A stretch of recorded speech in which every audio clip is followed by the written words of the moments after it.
Today we're going to talk about the immune system and the study of the immune system, immunology, the third lecture on the fourth exam.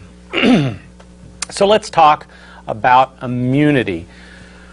Immunity is the body's ability to recognize infectious disease-causing organisms like bacteria and viruses and then protect the body from these organisms. We'll have all sorts of interesting definitions of immunity in the forum section. If you just Google the words immunity, you'll get all sorts of interesting definitions. But I want you to think in this terms of immunity being the body's ability to recognize and then respond to them even better when it comes in contact with infectious organisms. So to study immunology, we're going to have to talk a little bit about hematology. Hematology is the study of blood.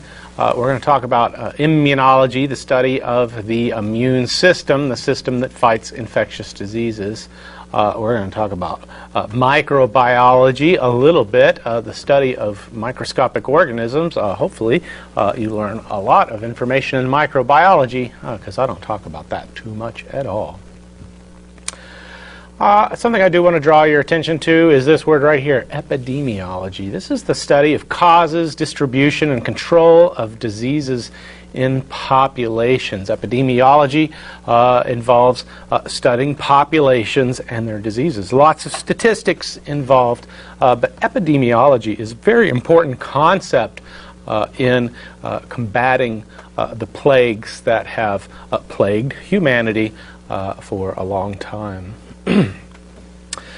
I wanted to introduce you to this right here, smallpox. Smallpox used to be one of the worldwide scourges and killed many people. And then one day they came up with an immunization for smallpox, and we don't hear about smallpox anymore unless people are talking about terrorists and things like that. There is no more smallpox on the planet. Well, before 1979, smallpox killed 80% of the children who contracted the virus, and about half the adults. Since 1900, it was estimated that smallpox was responsible for 500 million deaths. In 1967, the World Health Organization estimated that 15 million people contracted the disease, and 2 million people died of smallpox in 1967. But after successful vaccination campaigns, the eradication of smallpox was declared in December of 1979. Smallpox did horrible things to the Hawaiian population as well as the American Indian population on the mainland. And so it was the development of immunizations that led us to be able to eradicate smallpox from the planet. So in the forum section, you're going to talk about people who helped develop the immunizations, the people who discovered the immunizations for smallpox, and I want you guys to take a really close look at that. Next time when we come back, we're going to talk about HIV and AIDS. We're not going to talk about that today, but there is a hunt on for the vaccine for HIV, the virus that causes the disease AIDS. And many millions and millions of people are going to die of AIDS before then. And my dream is one day I'll still be teaching this class 20 years from now, and I'll get an email from a student saying, why do I have to immunize my child against HIV? Nobody's even heard of that disease anymore. Nobody has it. And why should I get immunizations? Because they don't really work anyway. And I will have them go back and take a look at the history of smallpox to understand the history of immunizations. And I pray 20 years from now that everybody will be immunized against HIV. And that'll be another disease that nobody's really heard of. So let's talk about how immunizations work. Remember we talked about locks and keys. We talked about drugs and receptors. The concept is very similar. And here's going to be the star of our show, at least right now. It's an antibody, this big Y-shaped thing. When you read about Y-shaped things in immunology, those are antibodies. And these are made by lymphocytes. And this end is the receptor. The top of the Y is the receptor. It's going to bind to something called antigen, parts of viruses or bacteria or anything that can stimulate the immune system. And then this part right here is going to stick to either one of the cells, one of the white cells, parts of the body. This is going to attach to the immune system, and this is going to attach to parts of the organism that antibody is attacking. So the antibody is like a receptor. Here I have my locks, and here is an antigen, it's like the key that's going to unlock this antibody. An antigen is any part of any kind of, it can be part of the bacteria, part of a virus, anything that stimulates the immune system. So please do not confuse these terms and these abbreviations right here. Antigen is abbreviated AG, and it is usually a protein, any protein or any type of structure that can stimulate an immune reaction, a reaction from our immune system. The antibody, abbreviated AB, is that Y-shaped protein that I showed you, and antibodies bind to antigen to mark them for destruction either by phagocytes or stimulate the immune system. So know the difference between antigen and antibody, please. All right, so now that our antibody has bound to the antigen, here's our antibody, and the antigen has stimulated it, and then it can cause a reaction in the immune system. So activating this antibody stimulates the immune system. All right, so there's a little introduction to antibodies for you. So antibodies can be free in the blood, and these antigen-antibody complexes can signal digestion by a macrophage. That's this right here. It's a big white cell. We'll do the rerun. Here is my antibody, and it is attached to an antigen, forming an antigen-antibody complex, and that can signal something like this, a macrophage, to come and consume the antigen. And we're going to talk more about that. Antibodies can be attached to lymphocytes, and this antibody-antigen complex can signal the lymphocyte to even make more of the same antibody. So if this antigen belonged to a bacteria or a virus, and this B lymphocyte recognized that antigen on the bacteria or virus, the antibody, or the B lymphocyte, can make even more antibodies to recognize that specific virus or that specific bacteria. So what we do with immunization is try to fool the body into making all these antibodies against certain types of antigens. So when you get a flu shot, and we'll talk about the flu in later lectures, when you get a flu shot, what they do is they take antigens from the flu virus and they put them in a vaccination, and then when your body comes in contact with those antigens, it makes lots and lots and lots of these antibodies that are going to be specific for those viral antigens, those flu virus antigens. And then the body now has this huge increase in the number of receptors, this number of antibodies that can activate the immune system in case of exposure to specific bacteria or diseases. And so this is basically how immunizations work.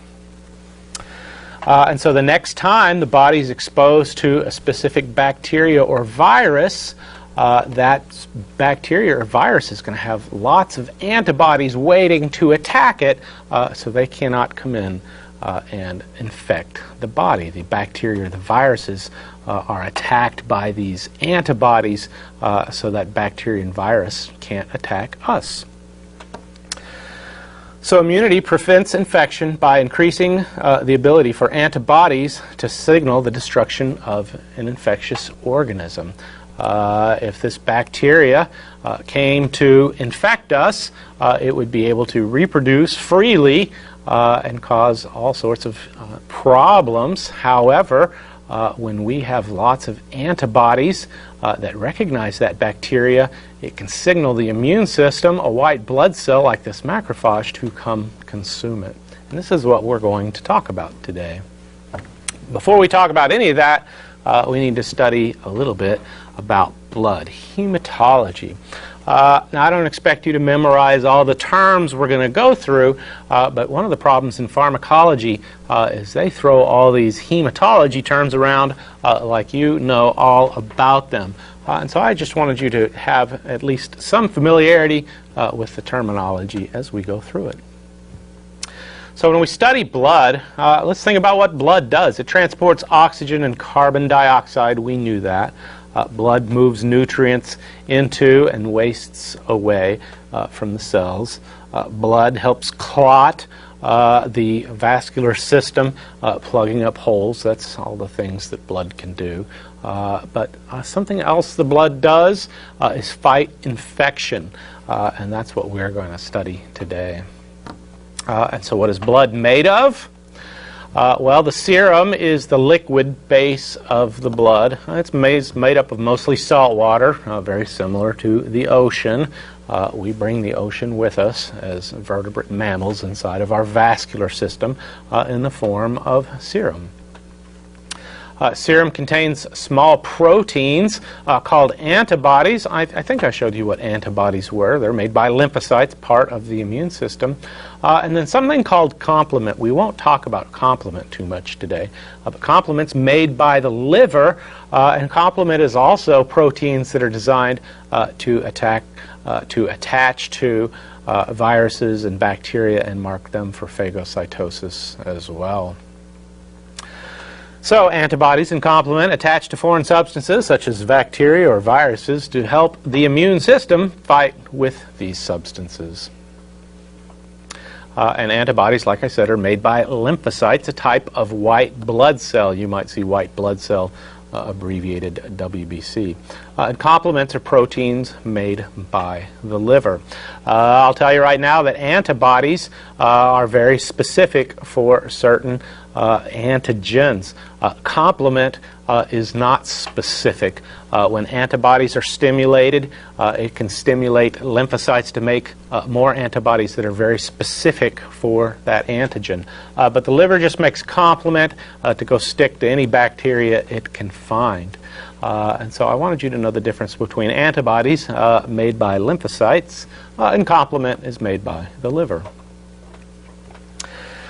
Well, plasma is the same thing as serum, except there's some large clotting factors in plasma. I don't expect you to know too much difference between plasma and serum, but serum is the liquid saltwater base of blood with some small proteins. Plasma is the liquid base of blood with some clotting factors.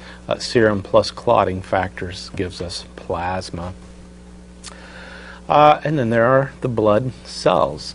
And the three cells that you should know about that make up blood are the red blood cells, the erythrocytes, the white blood cells, which are the leukocytes. Leuko means white in the medical business. Cytes just means cells. So white blood cells are leukocytes, and this is what we talk about when we talk about the immune system. We talk about white blood cells. And then there's platelets, the thrombocytes, and platelets are involved in clotting blood. So today we're going to talk a lot about white blood cells. Red blood cells, white blood cells, and the platelets, they're all made by the bone marrow. And then during fetal development, the liver also makes these cells as well. But in normal adult, red blood cells, white blood cells, and platelets are made by the bone marrow. The inside of long bones, long flat bones, is where the red cells, the white cells, and the platelets are made. Well, here is something called a peripheral smear, and I'll put those back. If we look at this peripheral smear, we see these red cells. Those are called red blood cells. And then these two purple-looking cells, we'll call them white blood cells. And then these little spots inside the black rings, those are platelets. And so when you look at a peripheral smear, if you take a little drop of blood and put it on a microscope slide and slide it out real thin, you'll have what's called a peripheral smear. And so this microscope slide is called a peripheral smear. And these two things right there, I'll tell you right now, they are neutrophils, a type of white blood cell, a type of granulocyte. And so see if you can see the red blood cells. They should be obvious. Those two white blood cells called neutrophils. And see if you can see those little purple spots, and those are the platelets. So let's talk about the neutrophils. One type of white blood cell is neutrophils. Neutrophils have many names. That's one of the problems with neutrophils. The medical business has given them many different names and many different TLAs, three-letter abbreviations. And so let's talk about the names that neutrophils have. Polymorphonuclear leukocyte. That means many shapes of the nucleus white blood cell. And if we look at the peripheral smear, we can see that the nucleus has lots of many shapes and sizes. We also notice those neutrophils have segmented nuclei. If you look at the nucleus of the cell, you can see it's divided up into little segments. And so that's why they call them segs, segmented neutrophils. And then the neutrophils belong to a family called the granulocytes, but there's lots and lots of neutrophils and not very many of the other granulocytes. And so you'll hear neutrophils and granulocytes used interchangeably because neutrophils make up the vast majority of the granulocytes. So when you see polymorphonuclear leukocytes, or PMNs, they're talking about neutrophils. And when you see the word segmented or SAGs, segmented neutrophils, they're talking about neutrophils. And when we talk about granulocytes, we're talking about neutrophils and eosinophils and basophils, but mostly neutrophils. So let's talk about the granulocytes. Neutrophils make up the majority of the granulocytes, a type of white blood cell. But there are other white blood cells that are granulocytes besides neutrophils, and those are the eosinophils and the basophils.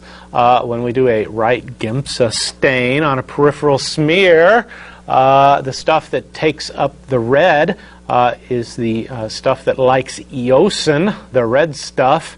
And so stuff that takes up the red stuff is considered to like eosin. That's where the word eosinophil comes from. And then basophils take up the other basic dye. The dye that turns stuff purple is basic, and that's where basophils comes from. And then if they take up equal numbers of both, we consider them to be neutral, and that's where the word neutrophils comes from. So I photoshopped this. You shouldn't see this many white blood cells under one peripheral smear, at least during the same lecture. But I put this in here so you can see this. So these are two neutrophils. If we look at the cell cytoplasm, they take up red, the eosin, and the blue, the basic dye, equally, and that's where they get their neutrophil word from.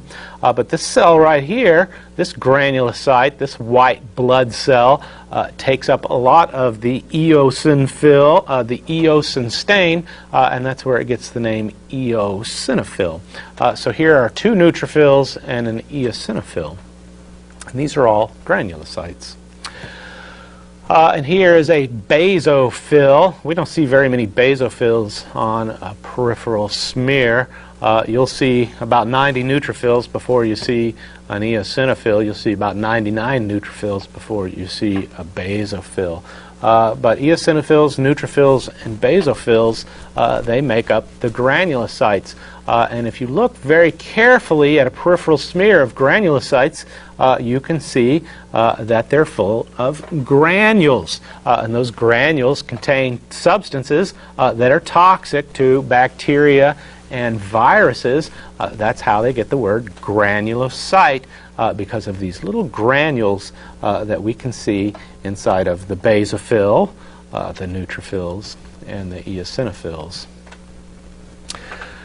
I think I said this. The granulocytes contain granules. That makes it simple, and they carry all sorts of various kinds of poisons designed to kill infectious organisms. That's why people with neutropenia, pinia is just a word for too few, and so people who have neutropenia, they have too few neutrophils, they are going to be easily infected. And so if you work in a hospital and somebody has neutropenic precautions, that means they don't have enough neutrophils, and they probably don't have enough granulocytes, and because they have too few neutrophils, it's very easy for them to get infected with infectious agents. So somebody in the hospital on neutropenic precautions is something we'll talk about in the forum section. See if somebody is listening and can put neutropenic precautions somewhere in our forum section. So those are the granulocytes. There's other white blood cells that are not granulocytes. And those not granulocytes are the lymphocytes, which are very important, and the monocytes, which is where those phagocytes come from. And here is a lymphocyte right there. It looks like a plasma lymphocyte. It looks like it's been activated to make all sorts of antibodies. And where did my monocyte go? I'm missing my monocyte. Well, so what is blood made of? Stuff that carries nutrients, removes waste, supplies oxygen and carbon dioxide removal, stuff to make us stop bleeding, and then the star of our show, immunity. So please don't forget all the important things that blood does, especially this, combat infection and organize our immune system. So let's talk about hematopoiesis. Hematopoiesis is just simply how blood cells are made. And so you'll want to recognize that word and know that's just how blood cells are made. So when we talked about a peripheral smear, those are the cells that you should see in the circulating blood. The cells we're getting ready to talk about are only seen in the bone marrow on a bone marrow biopsy in a healthy person at least. I wanted you to be familiar with these two terms right here, the myeloid family, called the myeloid line, and the lymphoid line. When we talk about blood cells, they're either going to be of the myeloid line, and that's everything but the lymphocytes. The lymphocytes are in the lymphoid line. So if you can remember, the lymphoid line is the lymphocytes, and the myeloid line is everything else, then you will have a great understanding of these terms, because we will use terms like lymphocytic and myelocytic leukemia, and already you should be able to tell the difference between something that's lymphocytic and something that's myeloid or myelocytic. I want you to be familiar with the term differentiation. Differentiation is just quite simply to make different. As cells differentiate, they become different from the stem cells. Stem cells are how all cells originate, and then they differentiate. They change from that stem cell to become the final product. And so once the cell has become its final form, it is fully differentiated, meaning it has become completely different than its stem cell. The more differentiated cells are, the more they are like their final product. And we'll use differentiation and differentiated all the time when we talk about cancer and chemotherapy. All right, so all of the blood cells begin as a stem cell. They talk about stem cells all the time on TV and in the media. Stem cells are cells that you can make any other cell from. And the cells of the blood begin as a stem cell as well. These stem cells divide rapidly, making not only more stem cells, but cells that eventually differentiate into their final form. So when we talk about the development of any of the blood cells, they all start out as a stem cell. And the stem cell, when it divides up, can either make another stem cell, or it can make something called the myeloid progenitor or the lymphoid progenitor. So our stem cell, and notice they look the same on the cartoon. We can do very special stains to see what the difference between these two are, but I wanted you to see the stem cell becomes two different types of stem cells. The myeloid line, which makes everything except the lymphocytes, which come from the lymphoid line. And I've shown you this slide. The myeloid line makes the red blood cells, the granulocytes, the monocytes, the platelets, and the lymphoid line makes lymphocytes. So if you can remember, lymphoid makes lymphocytes, myeloid makes everything else, you'll be well ahead of the game. Well, that's confusing enough. Here's the lymphoid line. Notice the stem cell at the top, and as we go down, this stem cell differentiates into its final form, the lymphocytes. And so let's take a look at this. So this is our stem cell, and the stem cell has become the lymphoid progenitor, and that will turn into a lymphoblast. Blast just means really immature cells. So when people are talking about blasts, they're usually talking about very immature looking cells. So our stem cell becomes a lymphoblast, and then pro-lymphocyte. Pro in the hematology business is the same thing as pre, and so we can consider this to be a pre-lymphocyte. So look for that blast word, look for that pro word. That pro just means pre, and blast means very immature. And notice its different appearance under the microscope. It can be very difficult to tell these cells apart unless you're trained to do so, and these are things that we usually only see under a microscope, at least these cells up here. So our stem cell becomes a lymphoblast, very immature lymphocyte, which becomes a pre-lymphocyte, a pro-lymphocyte, and that can differentiate either into a B lymphocyte, which we'll talk about, a T lymphocyte, which we'll talk about, or a type of lymphocyte called a natural killer cell. There are lymphocytes in your body that are designed to seek out tissues that are ill and cancers and attack them and destroy them, and they're called natural killer cells. And then another type of B lymphocyte is a plasma cell. A B lymphocyte can be activated to make lots of antibodies, and when a B lymphocyte has been activated to make lots of antibodies, it's called a plasma cell. So I wanted you to be familiar with these terms because the literature throws these terms around like you guys know everything about this. Well, that was the lymphoid line. That was simple enough. The lymphoid line makes lymphocytes, and that's it right there. The myeloid line is very complicated because the myeloid line makes everything else.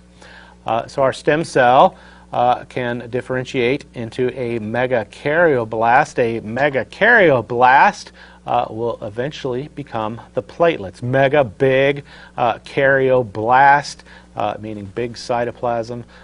These are going to become great big cells that break apart into little platelets. The myeloblast is going to make monocytes and granulocytes, and then the pro-erythroblast, erythro, meaning that this is going to become an erythrocyte, a red blood cell. So the stem cell, it becomes a myeloblast, can make monocytes and the granulocytes. And we talked about basophils, neutrophils, and eosinophils. The myeloblast can become a monoblast, an immature monocyte, a pro-monocyte, which is a pre-monocyte, and then eventually a monocyte.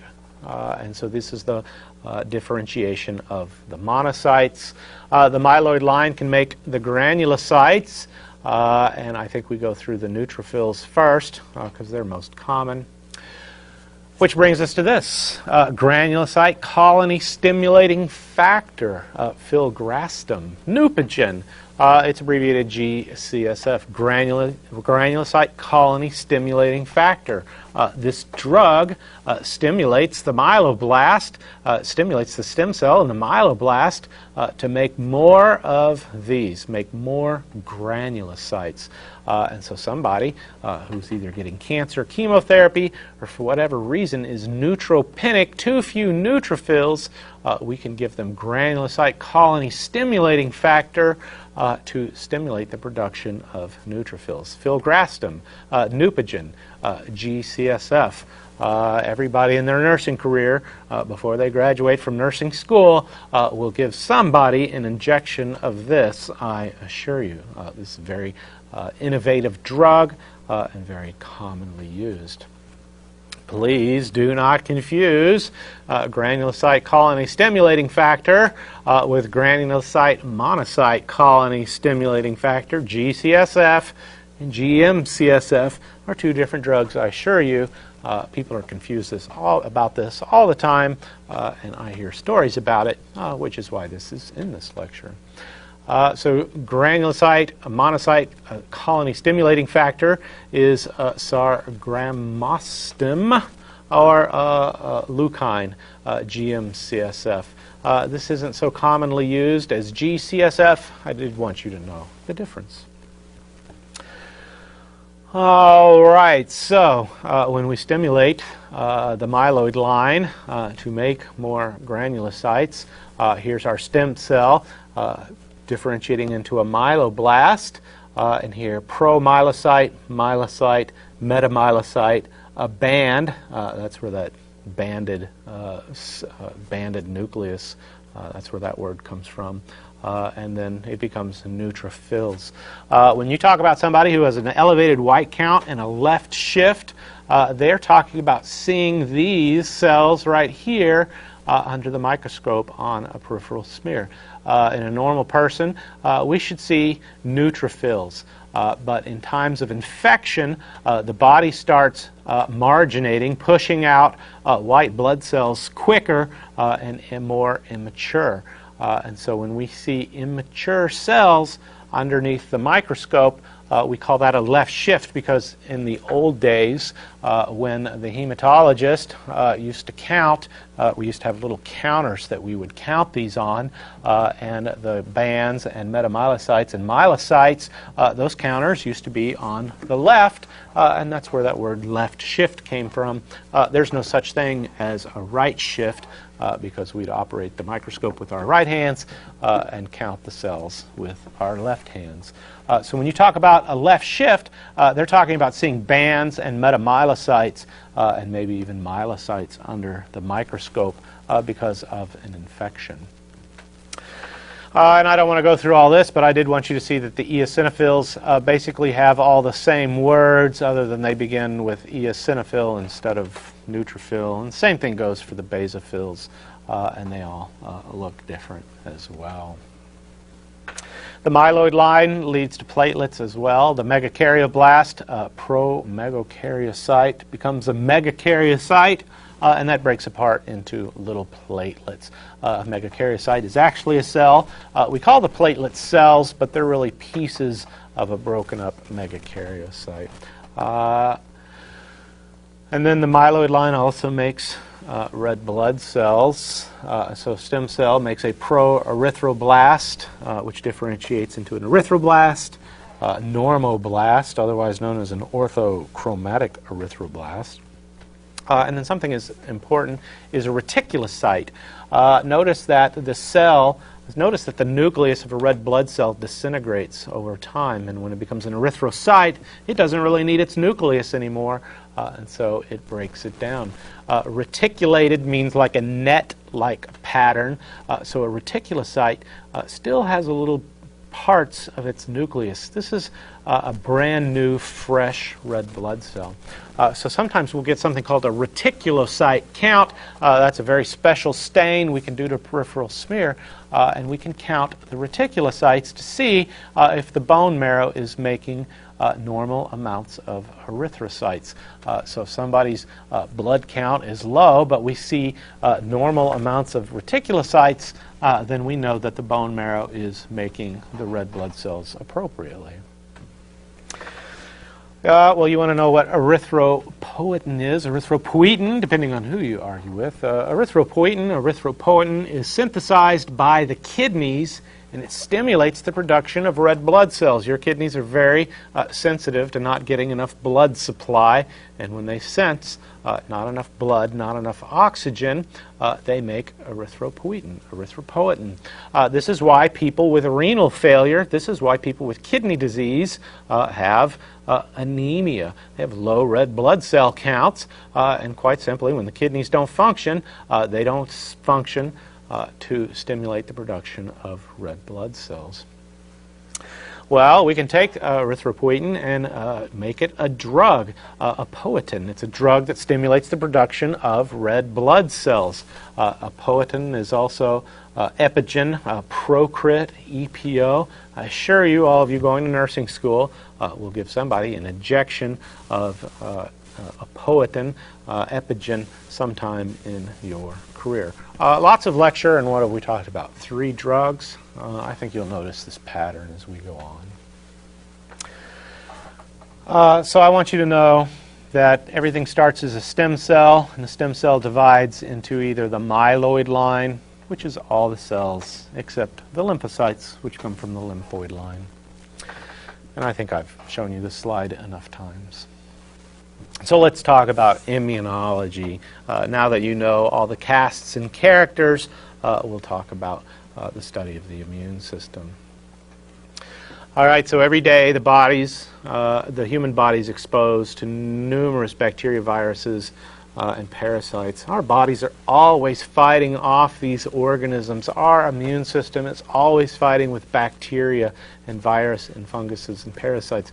Your bowels are full of all sorts of bacteria, and we need them there. They help digest. They're a major source of vitamin K, if not the most important source of vitamin K. So we use the bacteria in our gut as nutrients. And if we did not have an immune system, if we had immune deficiency, then we would succumb to infections very quickly.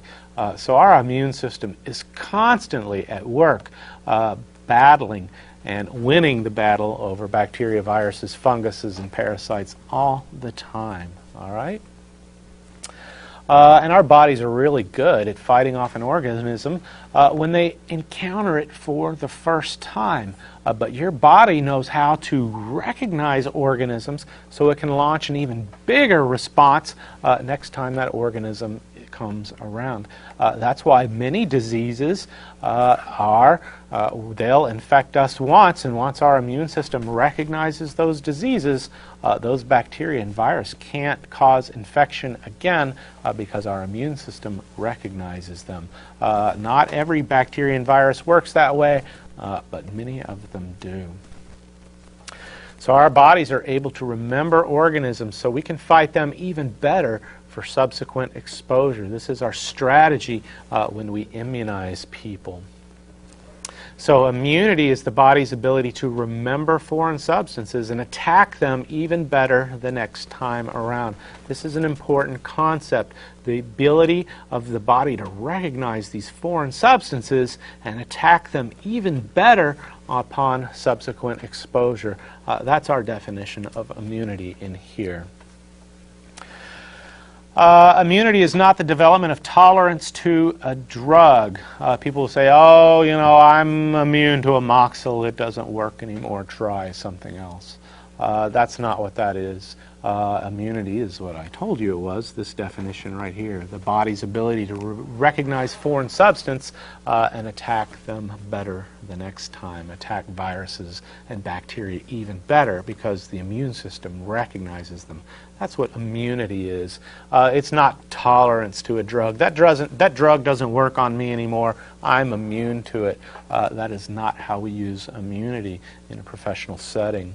Or bacterial resistance to a drug. After time, certain drugs can be resistant to antibiotics. We don't say those bacteria are immune to those antibiotics. We say the bacteria is resistant to the antibiotics. So I wanted you to have a formal definition, a formal understanding of what the word immunity means. All right, so here's a cartoon I made a long time ago for a lecture, and the cartoon remains. Here is a virus, and I had the time to animate back then. So this is our virus floating free in the blood. And so the virus is going to enter a healthy cell and infect that cell. And notice our cell is not very happy about this.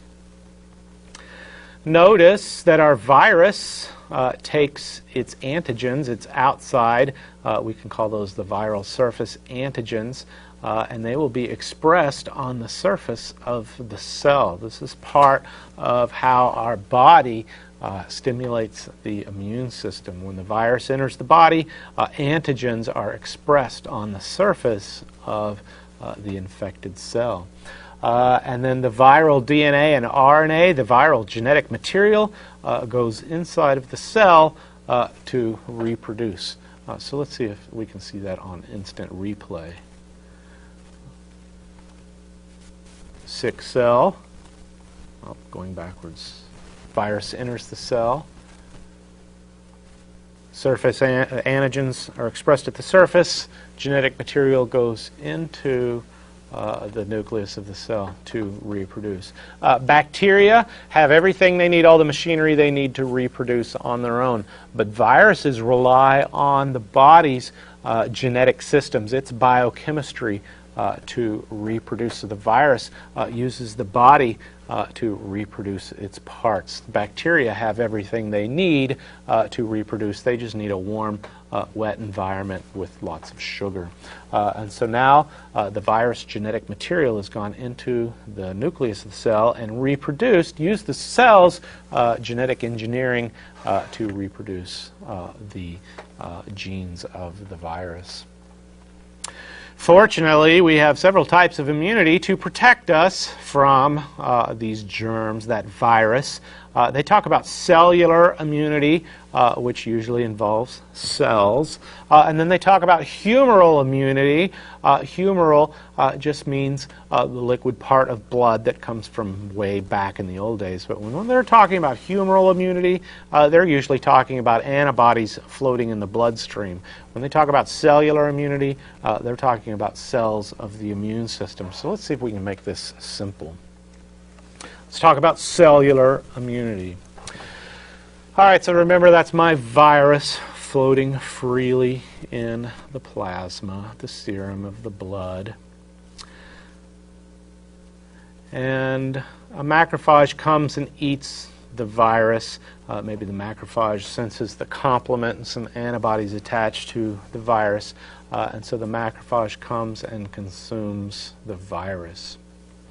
And there's a nice electron microscope of a macrophage. We can see its little feet sticking out and feeling. That's a red blood cell back there. We'll see the little macrophages coming and finding the bacteria.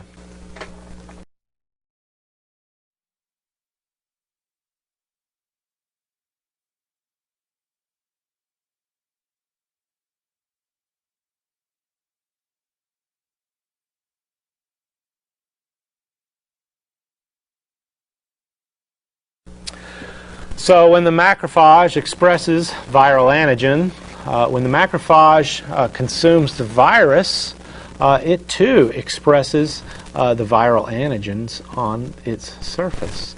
And when the macrophage does that, it expresses the viral antigen on the surface with something called a major histocompatibility complex. Major means it's very important. Histo means tissue. Compatibility means how all those cells get along. And complex means it's not this simple. Actually, it's a huge complex, like a city of different types of proteins that make up the major histocompatibility complex. The major histocompatibility complex is basically how immune system cells are able to identify themselves from foreign tissue. And it's a way that the cells can signal each other, the major histocompatibility complex.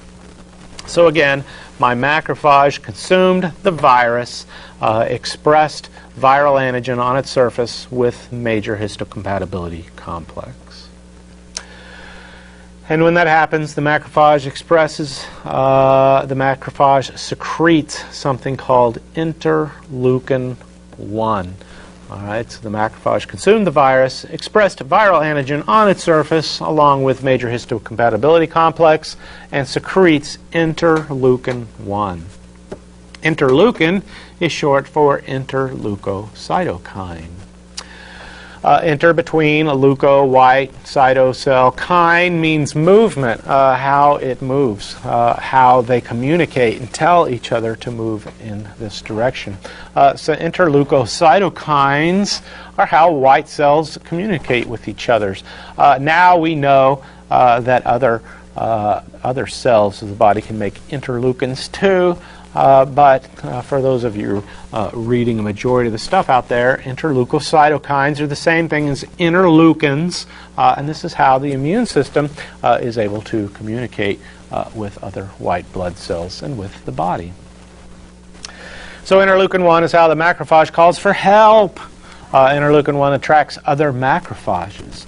But interleukin-1 also attracts T helper cells. T helper cells are also called CD4 cells, cluster differentiation 4 cells. T helper cells and CD4 cells are the same thing. You should know that now, especially before we talk about HIV and AIDS. T helper cells, CD4 cells, the same thing. They are a type of lymphocyte, and they are the major mediator of cellular immunity. So when our macrophage has expressed antigen with the major histocompatibility complex, and it calls for help using interleukin-1. And what senses that? It's T helper cell. Here I come to save the day. T helper cell is on his way. And so T helper cell is responding to the call of interleukin-1 to help fight with these viruses that have attacked the body. So T helper cell is the same thing as TH, same thing as CD4. You'll see all these abbreviations, especially when we talk about HIV and AIDS. And T helper cells are drawn into the area. They're attracted to interleukin-1. And so here's my T helper cell, and it has been attracted to the area because the macrophage has secreted interleukin-1, which attracts T helper cell to the area. And T helper cell is able to recognize the viral antigen and the major histocompatibility complex. And when the T helper cell recognizes that, it will release not only interleukin-1 but interleukin-2, which flew off our screen. And interleukin-2 attracts even more T helper cells and pulls them into the area. And T helper cells are very essential in fighting these bacteria and viruses. So let's review. The macrophage ate some kind of microbial product, whether it was a virus or a fungus or a bacteria. It presented antigen. You'll hear about antigen presentation with a major histocompatibility complex, and it will secrete interleukin-1, and this will attract T cells and activate T helper cells, and they will come to the area, and when they identify that antigen presentation, they will secrete interleukin-2, and now everything's completely stimulated. All right, so this should all be in yellow. Interleukins, there are many interleukins. If you get on Wikipedia, which is fine for information on interleukins, they list 30-something. I was going to talk about some of them, but there's no point, so we'll do that in the forum section. There are many interleukins, and it's important that you know that interleukins are how the white cells in the tissues communicate with each other. But interleukins are also used as drugs for all sorts of reasons. So for those of you behind in the forum section, immunology is a huge field, and we could put hundreds and hundreds of postings in the immunology section and not even scratch the surface, but I know everybody's tired at this point, and my interleukin section doesn't get very full. So let's get into the forum section and see how many interleukins we can use as drugs to treat things like cancer and multiple sclerosis and things like that. Speaking of that, interleukins, a type of interleukin are interferons. Interferons just quite simply interfere with a virus's ability to replicate its DNA and RNA. So we'll talk about interleukins and interferons in the immune part of our forums. Interleukins and interferons are naturally occurring substances that our bodies use to fight infection, and we can reproduce those substances and use them as drugs. All right, so cellular immunity is basically based on T helper cell being in the center of amplifying the immune system. Cellular immunity and humoral immunity are not separate things. They are actually part of immunity, but we divide the parts that rely on cells, we call that cellular immunity. Parts that rely on antibodies recognizing things in the bloodstream, we call that humoral immunity. So when we talk about humoral immunity, we're basically talking about antibodies recognizing things in the bloodstream. Here is a B lymphocyte. It'll be coated with these antibodies waiting. They're like receptors waiting for a specific type of antigen to activate them. And so here is viral antigen. It can be either loose or attached to the virus. It doesn't matter. And here the B lymphocyte is able to recognize the specific antigen that it recognizes. And when it does, it can either recognize that antigen free-floating in the blood, or it can recognize the antigen being presented by the macrophage. A neat little trick the T helper cell can do, it can present antigen with major histocompatibility complex as well. This is one of the way T helper cells help, is to present antigen as well. And so when the B lymphocyte senses antigen, either presented by the T helper cell, the macrophage, or antigen floating freely in blood, when the B lymphocyte recognizes any of these things, what will it do? It will become a plasma cell and make even more and more antibodies floating in the blood, so that we even have an increased response against viruses and bacteria. Although this B cell is going to be very specific for this type of antigen. So these antibodies are going to stick to the specific antigen and mark it, or opsonize. That's what we call it when something is coated with antigen. It's been opsonized, and this makes it easier to be attacked by granulocytes and monocytes. So coating something in antibody is a great way to stimulate the immune system to come get rid of it. When we talk about antibodies, they'll talk about light chains.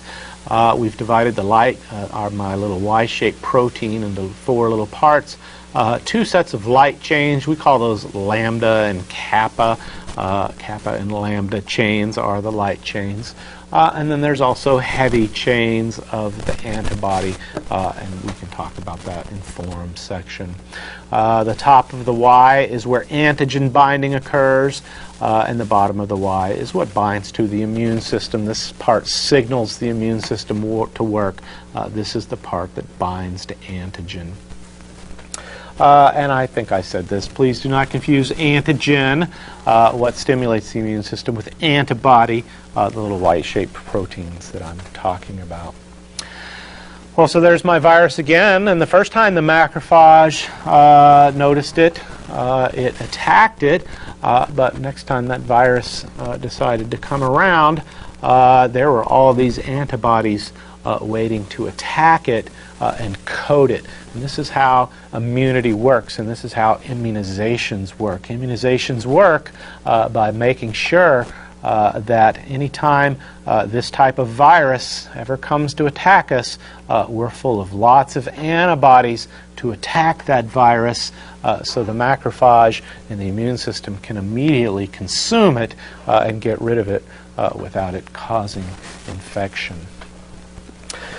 And so we've made the full circle. The first time the macrophage ate the virus was coated or marked by complement and a random assortment of some antibodies. And this was the initial reaction to foreign substances. But the second time the macrophage ate our virus, the virus was coated or marked by a large number of these antibodies specific for that antigen. The secondary reaction to foreign substances is much quicker and much greater, and what defines our immune system. And so that's our definition of immunity. The next time this virus comes to attack us, our reaction is much quicker and stronger because the body's immune system remembers those antigens and has made all sorts of antibodies and B cells and T helper cells able to recognize those antigens and react even quicker the next time around. So here, our log of antibody titers, how many antibodies we have is on this axis, and this is over time. And the first time we're exposed to something, the first thing that goes up are a type of immunoglobulin, a type of antibody called IgM. We'll talk about that, our acute antibodies. And then notice our IgG goes up a little bit and then goes back down. But the second time we're exposed to an antigen, sure, our IgMs go up and down like they usually do, but our IgGs go up and stay. And so we're getting ready to talk about what this means, making immunoglobulin G even more available for second exposure is what we've been talking about. So let's talk more about those antibodies. We talked about cellular immunity when we talked about macrophage ingestion, granulocyte toxicity, T helper cell help, and then humoral immunity had to do with antibody production, very simplified version of this. So antibodies are made by B lymphocytes to mark antigens for phagocytosis. There are several types of antibodies. IgM was going to look like 5 immunoglobulins. We abbreviate immunoglobulin Ig. They're just antibodies, abbreviated AB.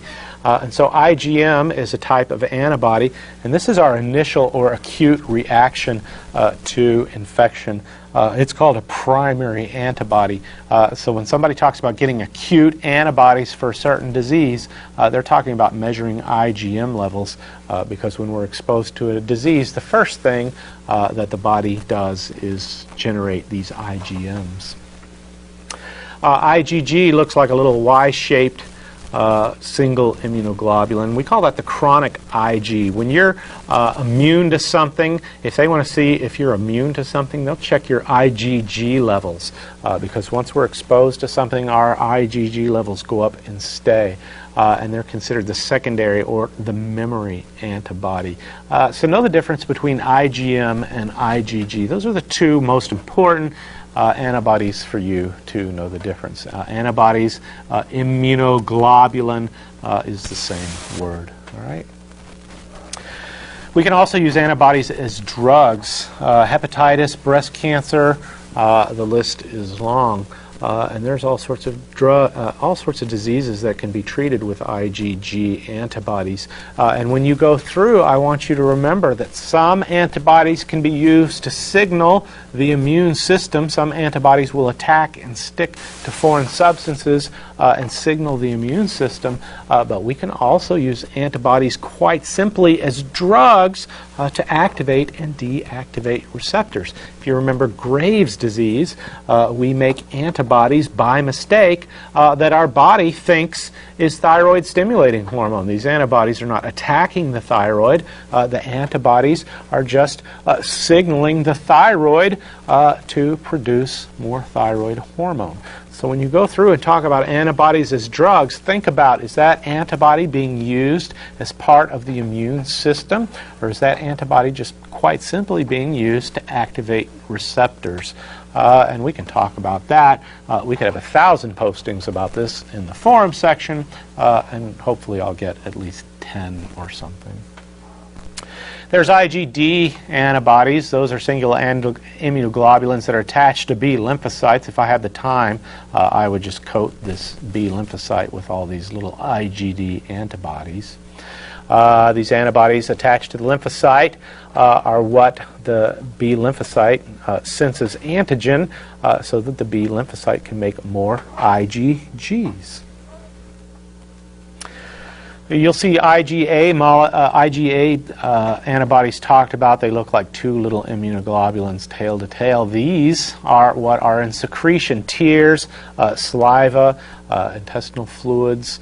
IgA is what protects our mucus secretions, protects our orifices from infection. As well as IgE is an antibody, and this is going to attach to mast cells.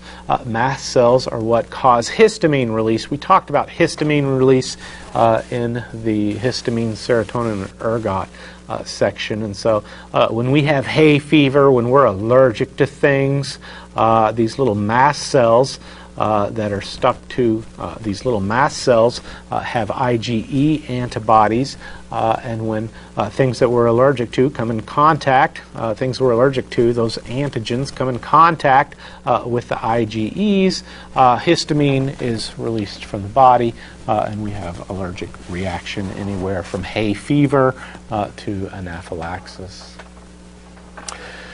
So when the IgE on the mast cell comes in contact with antigens or allergens, those are the same things, the mast cell releases histamine, which increases capillary permeability. It attracts white cells, and this is the initial cause of hay fever, which is sneezing and runny nose and itchy eyes, or severe bodily allergic reaction, a systemic allergic reaction, which is anaphylaxis. All right, so we talked about T lymphocytes. A type of T lymphocyte are the CD4 helper cells, the T helper cells. There's also the natural killer cells. We talked about those as the cytotoxic lymphocytes. They're also called CD8 cells. These kill viral infected cells and tumors by stimulating something called apoptosis. Early on, when our virus attacked our cell and made the frowny face on our nucleus, unfortunately that cell could not be saved. What happens is a cytotoxic, a CD8 T killer cell will come and see that cell is infected, and it will stimulate apoptosis. Apoptosis is like the self-destruct button on a cell. All cells have the ability to self-destruct, and that's what apoptosis is. And so a T killer cell will go up to a cell and cause it to have apoptosis, causing it to self-destruct. Suppressor cells shut down that T cell mediated immunity. When we talked about cellular immunity, everything was ramping up, cascading in the upwards direction. And suppressor cells, once we've had enough immune response to something and our immune system has succeeded in averting that infection, fighting off the infection, suppressor cells come through and shut down T cells shut down the T helper cells, shut down cellular immunity when that reaction is no longer needed. And they too do it through apoptosis.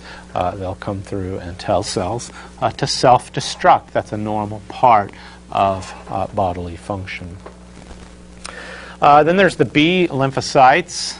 The B lymphocytes will recognize antigen and either divide and or make antibodies. And so the plasma cells, when a B lymphocyte is stimulated, it can become a plasma cell and just make lots and lots of antibodies, or it can reproduce many times and become memory cells, which are on guard for future exposure. And when those are exposed, they can become plasma cells and make lots and lots of antibodies. Sure, immunology is a lot more complicated than this, but this is the best I could do in 1 hour. And that's certainly more than enough for one day. Be sure and check out what's going on in the forum section. That is a great place for those of you who are behind to get caught up, do a bunch of extra postings, get a great handle on all the things that we can do with the immune system and the drugs related to the immune system. When I come back, we're going to talk about HIV and AIDS. Until then, aloha.